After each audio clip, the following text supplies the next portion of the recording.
So hi everyone, welcome back to my channel. तो अभी मैं सुबह से 3 घंटे पढ़ चुकी हूँ और अब टाइमिंग हो रहा है 12:30। अभी मैं आपको दिखाती हूँ। तो मैंने ना सुबह से 3 घंटे क्या पढ़ा है ये भी अभी आपको बता रही हूँ। पहले टाइमर जो मैंने लगाया था वो आपको दिखा देती हूँ कितना कंप्लीट हुआ है।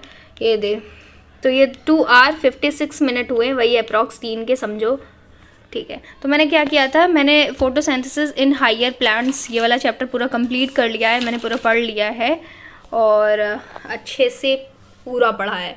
अपनी तरफ से मैंने बेस्ट दे दिया कि हाँ सारी चीज़ें मुझे अच्छे से क्लियर हो गई हैं, तो इसीलिए मुझे 3 घंटे लग गए। और इस चैप्टर के बारे में मैं पहले बता देती हूँ। चैप्टर में ना जब स्टार्टिंग के जो साइंटिस्ट के नेम दे रखे हैं, जो अर्ली एक्सपेरिमेंट्स वगैरह है, वो बहुत बकवास है। मतलब उसमें कितने सारे साइंटिस्ट हैं, उनका नाम याद रखो, उनका काम याद रखो, मतलब पूरी बायो ही याद रखो, यही होता है मतलब पूरे बायो का। तो इसमें ना बहुत सारी चीज़ें ऐसी थी। पहली बात बता दूं कि ये वाला चैप्टर मैंने बहुत कम पढ़ा है। जैसे मैंने अपने नीट के टाइम पे भी ये वाला चैप्टर बहुत ही कम पढ़ा है। मे बी आई थिंक एक बार पढ़ा था बस, इससे ज़्यादा नहीं पढ़ा है। तभी इस चैप्टर में मुझे थोड़ा ज़्यादा दिक्कत आ रही थी और मैंने ये वाला यूनिट में पूरा आज मुझे कंप्लीट करना है। इसमें फोटोसिंथेसिस इन हायर प्लांट है, रेस्पिरेशन इन प्लांट्स है एंड ट्रांसपोर्ट वाला जो चैप्टर है वो है। तो ये 3 चैप्टर मुझे आज कंप्लीट करने हैं। कौन सा था? Plant growth and development, respiration in plants. हाँ, प्लांट ग्रोथ डेवलपमेंट है। तो जो ये फोटोसिंथेसिस वाली यूनिट है, मुझे ये तीनों चैप्टर आज कंप्लीट करने हैं। आज ही करूँगी। और इसके साथ साथ अगर हो सकेगा तो जो डाइवर्सिटी वाला चैप्टर है, मतलब चैप्टर नहीं, डाइवर्सिटी वाले जो यूनिट है, उनमें जो 4 चैप्टर दे रखे हैं, वही living word, biological classification, plant kingdom और एनिमल किंगडम, इनको भी आज कंप्लीट करने का कोशिश करूँगी। वैसे तो ये पॉसिबल नहीं है कि मैं कर पाऊँ वो दूसरी यूनिट, हाँ, पर ये ज़रूर पॉसिबल है कि मैं एक यूनिट जो फोटोसिंथेसिस वाली है इसको तो मैं पूरा कंप्लीट कर लूँगी। ये तो कन्फर्म है, आज के आज करूँगी। तो ये वाला यूनिट मैंने इसलिए भी चुना क्योंकि ये वाला मैंने बताया ना कि मैंने कम पढ़ा है और ये वाला यूनिट बहुत ही कम पढ़ा है। जैसे जो स्टार्टिंग के चैप्टर्स होते हैं, आपने कभी नोटिस किया होगा, वो आपने कई बार पढ़ा होता है। मतलब जितनी बार रिवीजन करोगे तो वो वाले चैप्टर्स तो पढ़े ही होते हैं। हमेशा हम लोग स्टार्टिंग से ही स्टार्ट करते हैं, बट जो बीच का है और लास्ट के चैप्टर हैं ये ज़रूर रह जाते हैं। इसीलिए मैंने सोचा कि जो बीच का चैप्टर, मतलब ये वाली जो यूनिट है, मैं इसको पहले स्टार्टिंग से पढ़ूँगी। और आज मैं सिर्फ बायो करूँगी, अदर सब्जेक्ट नहीं करूँगी। और आज ही मैं सिर्फ बायो नहीं कर रही हूँ, मैं अगले 5 दिन तक मैं सिर्फ और सिर्फ बायो करूँगी, जिनमें इन 5 दिन में मैंने डिसाइड किया कि मैं थ्योरी पूरी निपटा दूँगी, 11th की भी 12th की भी। हाँ, पूरी। मतलब अब ये सोचोगे ना कि पूरी कैसे निपटाएंगे, इतना पॉसिबल नहीं है। तो मैं बता दूँ कि ये पॉसिबल है करना, और कैसे करना पॉसिबल है वो भी चीज़ आपको मैं बताती हूँ। तो देखो मैं क्या करूँगी कि 5 दिन में कैसे निपटाना है। जैसे मेरे पास ये वाली बुक है तो मैं इससे पढ़ लेती हूँ। इसमें क्या है कि है पूरी एनसीईआरटी, सारे एनसीईआरटी के पॉइंट्स लिखे हुए हैं, बस इसमें डायग्राम वगैरह नहीं दिया रहता है और सारी चीज़ें एनसीईआरटी की दे रखी है, सारी लाइन बाय लाइन चीज़ें हैं, बस पॉइंट के फॉर्म में है। तो मैंने सोचा इससे कवर कर लेती हूँ, बिकॉज मेरे पास है। अब आपके पास तो होगी नहीं, तो इसका मतलब ये नहीं कि आपको ये बुक खरीदनी है, ऐसा कुछ भी नहीं है। जो मतलब वो माइंड मैप नहीं पढ़े हैं पीडब्ल्यू के, उनसे आप कर सकते हो। वो भी 1-2 घंटे के रहते हैं, एक एक चैप्टर निपटा देंगे, उससे भी कर सकते हो अगर जिसको करना है। और मैंने बायो ही पहले क्यों चुना ये भी मैं बता देती हूँ आपको। नीट के एग्ज़ाम में 360 का सिर्फ बायो आता है और अपनी एम्स नर्सिंग में भी बायो कितना आता है, 30 मार्क्स का आता है। तो अब तुम खुद ये चीज़ सोचो कि सबसे पहले और सबसे चीज़ मतलब इजी तरीके से हम लोग क्या निपटा सकते हैं, वो बायो ही निपटा सकते हैं। और बायो ऐसी चीज़ है कि जिसको आप अभी पढ़ लोगे तो अगर सोचोगे कि मैं बाद में नहीं पढ़ूँ तो भी भूल जाओगे। इसके तो मल्टीपल रिवीजन तो करना ही करना है, वरना भूल जाओगे। क्योंकि मैंने खुद ही ये वाले जो कई चैप्टर हैं मैंने कई बार पढ़े हैं, पर वो होता ना कि प्रॉपर अगर रिवीजन नहीं करोगे, जो चीज़ एक दिन में जैसे आज पढ़ी है वो मैं अगर परसों नरसों कल नहीं रिवाइज करती हूँ ऐसे करके, तो फिर ये पक्का है कि मैं भूल जाऊँगी। और ये मेरे साथ हमेशा होता है। इसीलिए मैंने पहले सोचा कि मुझे अब मेरा टारगेट सिर्फ एक होगा कि टेस्ट में मुझे नंबर अपने बढ़ाने हैं, चाहे वो अपना नर्सिंग का टेस्ट हो, चाहे ये अपना मैं नीट का टेस्ट जो पेपर लगाऊंगी उसमें। तो मेरा सबसे पहले टारगेट यही रहेगा कि मुझे अपने टेस्ट में नंबर बढ़ाने हैं। अब नंबर कैसे बढ़ेंगे ये भी बता देती हूँ। देखो बताया ना कि 360 का सिर्फ बायो होता है, और मैं अपना पर्सनल सच में बताऊँ तो मेरे 200 के ऊपर नंबर नहीं बढ़ते हैं। मतलब कभी कभी ये है कि 245 ऐसे समथिंग आ जाते हैं, 216 ऐसे, मतलब 200 के ऊपर हल्का जाता है, बट ऐसा अप्रॉक्स मानो कि 300 के ऊपर आज तक कभी नहीं गए। 300 भी एग्जैक्ट मेरे आज तक नहीं आए। अब 360 की बायो है, मतलब मैं पूरे फुल लेंथ में 200 के आसपास नंबर ला रही हूँ। तो इसका मतलब क्या है कि बायो ही मेरी नहीं अच्छी हुई ना, क्योंकि चीज़ें याद ही नहीं है, फिर बायो में भी अच्छा रिस्पॉन्स मैं नहीं दे पा रही हूँ। तो इसलिए मुझे सबसे पहले क्या कवर करना चाहिए, बायो, क्योंकि वो ज़्यादा नंबर की है, तो मैं उसको कवर करके ज़्यादा अच्छा मार्क्स स्कोर कर सकती हूँ फुल लेंथ में। तो जब मैं बायो में अच्छा स्कोर करूँगी, मतलब बायो में एटलीस्ट 360 में 200 तो अभी लाऊं, जब 200 उसमें आएंगे तो मान लो उधर फिजिक्स और केमिस्ट्री को मिला करके 100 करके ऐसे मार्क्स आ भी जाते, तब मेरे फुल लेंथ में कहीं 400-500 ऐसे आना स्टार्ट होंगे।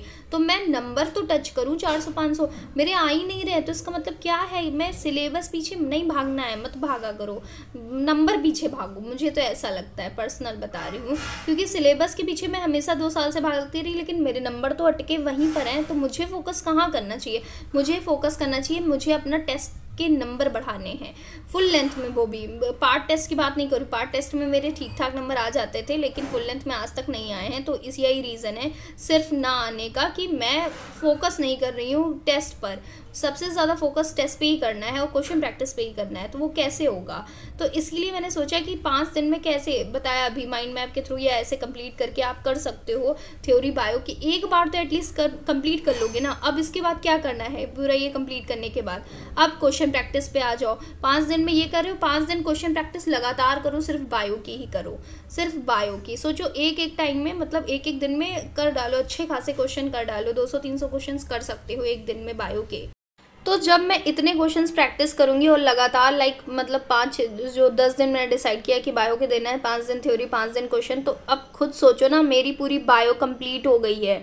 और कैसे कंप्लीट होगी, इसी तरीके से, ना कि लेक्चर तुम पूरा कंप्लीट करने बैठोगे। अभी जैसे नर्सिंग के लिए तो टाइम है, बट नीट के लिए टाइम बिल्कुल भी नहीं है। और देखो, मुझे लगता है ना कि लेक्चर 8-8 घंटे के किसी एक स्पेसिफिक चैप्टर में देख रहे हो, या तो देखो 1-2 चैप्टर हो तब देख सकते हो 8 घंटे का, 10 घंटे का। बट अब सारे मैं अभी बैठ जाऊंगी ये सब करने, तो ये सब बेवकूफ़ी मुझे लगेगी। इससे बेटर है कि सब माइंड में स्टोर करना स्टार्ट कर दूँ, और स्टोर ऐसे ही होगा। स्पेशली ये बायो का मैं अभी बता रही हूँ कि कैसे कर सकते हैं, तो इसी तरीके से कर सकती है। या तो माइंड मैप से कर लो, या अपना इधर बताया कि कोई भी बुक हो, मतलब एक होता है ना शॉर्ट टाइप से इंपॉर्टेंट चीज़ें कवर करना है। और इसमें मैं सारा नहीं पढ़ूंगी, केवल बस वही पढ़ना है जो इंपॉर्टेंट है, जो पूछा जाता है, बस उतना ही पढ़ूंगी। मैं सब कुछ नहीं पढ़ पाऊंगी क्योंकि टाइम भी कम है।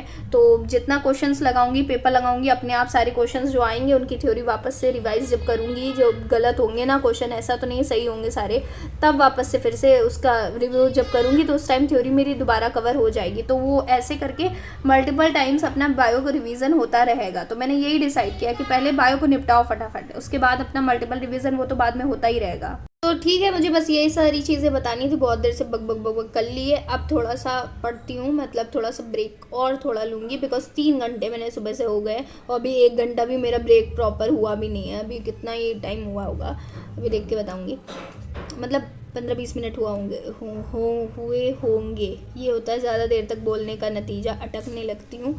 और दूसरी चीज़ ये है कि पढ़ते हैं अब थोड़ा सा ब्रेक लेने के बाद। 6 बजने वाला है, और अभी मेरा ये प्लांट ग्रोथ का ये वाला पेज पूरा बाकी है, ये और ये वाला पेज, ये वाला मैंने पढ़ लिया है इधर लास्ट का, ये वाला पेज, ये 2 पेज प्लांट ग्रोथ के बाकी हैं, और रेस्पिरेशन इन प्लांट्स का मेरा ये वाला पेज बाकी है कंप्लीट करना। यानी ये टोटल 3 पेजेस है जो मुझे कंप्लीट करने हैं, और मैं बहुत ज़्यादा एग्जॉस्ट हो गई हूँ, इतनी सारी चीज़ें थी याद करने के लिए, और अभी भी ऐसा लग रहा है कि माइंड खाली है, मतलब याद नहीं हो रहा कुछ, ऐसा लग रहा है कि सब भूल गई हूँ। बट ऐसा कुछ भी नहीं है, मैं मल्टीपल रिवीजन करूँगी, याद तो करके ही रहना है, ये तो मैंने ठान लिया है। और यहाँ पे बता दूँ कि कितना टाइम अभी हुआ है मुझे पूरा कंप्लीट करते हुए।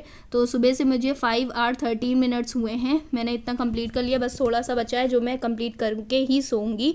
भले मेरी आज यही पूरी यूनिट हो, दूसरी कुछ ना पढ़ पाऊँ, बट ये वाला कंप्लीट करूँगी, और प्लस इसके साथ ही साथ मैं इसका रिवीजन ज़रूर करूँगी, क्योंकि मुझे पता है अगर मैंने दोबारा इस चैप्टर को नहीं पढ़ा, इन चैप्टर को, तो मैं पक्का जो मैंने याद किया है सब कुछ भूल जाने वाली हूँ। इसीलिए मैं इन चैप्टर्स को तो ज़रूर लर्न करूँगी, ये मेरा फिक्स है। 9 बजने वाला है, और फाइनली मैंने अपने तीनों चैप्टर कंप्लीट कर लिए, यानी जो फोटोसिंथेसिस वाली यूनिट थी वो मेरी पूरी कंप्लीट हो गई। 3 चैप्टर थे, 3 के तीनों कंप्लीट कर लिए। और कितने टाइम में किए ये भी बता देती हूँ। तो आज मैंने पूरा सुबह से लेकर अभी तक 7 घंटा और 28 मिनट ऐसे, मतलब 7 आवर 28 मिनट्स मुझे हुआ है। और ये भी एक चीज़ मैं बता दूँ, जैसे अभी मेरे सुबह से 7 आवर 28 मिनट मैंने स्टडी की है, तो क्या ये 7 आवर 28 मिनट मेरी इफेक्टिव रही? तो ऐसा कुछ भी नहीं, इसमें से मेरे 6 या 5 घंटे कहीं इफेक्टिव हुए होंगे। बाकी मैंने पढ़ाई तो करी है, 7 घंटे 28 मिनट मैंने पढ़ाई करी है, बट इफेक्टिव बोलो जिस टाइम जैसे मेरा माइंड काफ़ी एक्टिव रहा होगा तो वो 5 से 6 ही घंटे रहा होगा, इसके बाद नहीं हुआ होगा। तो मैं हमेशा 1 घंटा लेस कर लेती हूँ उसमें, क्योंकि होता है ऐसा, सभी के साथ होता है। अगर आपने 10 घंटे पढ़ा है तो उसमें कहीं 8-9 घंटे इफेक्टिव ही होते हैं। तो फाइनली ये बताना था कि ये अब कंप्लीट हो गया है और अब मैं इसके आगे कुछ भी नहीं पढ़ूंगी। और इसमें एक चीज़ और बता दूं, जैसे ये क्रेब साइकिल वगैरह है तो इसको मुझे अभी समझना है। मैंने पढ़ा तो, बट फिर भी मुझे चीज़ें समझनी है। तो कुछ टॉपिक इसमें ऐसे अभी भी हैं जो मुझे अच्छे से चीज़ें क्लियर नहीं हुई है।